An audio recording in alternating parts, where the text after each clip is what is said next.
Today we will discuss what a franchise really is and what it means to be a franchise.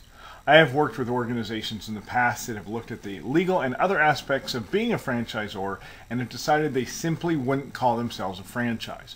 Unfortunately, it just isn't that easy. You don't get to decide if you're a franchise or not. Legislation does. So today we'll talk about what it takes to be considered a franchise. A franchise is, by law, a franchise if it satisfies these three things: the usage of name or marks, significant assistance or control, and the charging of a fee.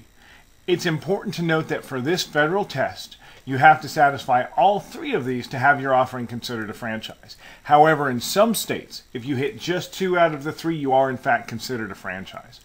So let's look at these and see what it takes to satisfy each trigger. The first one is the right to use your name or marks. This trigger is pretty straightforward but worth discussing.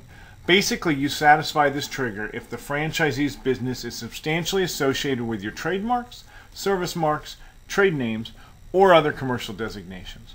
Simply granting someone the authority or right to use your marks is sufficient to satisfy this trigger, regardless of its actual use or how widespread the use is in the business. You satisfy this trigger by offering significant assistance or control. Typically, we see significant control from a franchisor over product mix, territory restrictions, or dictating which customers can be sold to. However, this trigger can be satisfied by business training, management, personnel, inventory controls, or display requirements, even if you put these requirements in place solely to protect your brand. It's important to notice the "or" in significant assistance or control rather than an "and." As an example, if you offered an in-depth operations manual, even if the licensee was not required to follow it, you could still satisfy this trigger.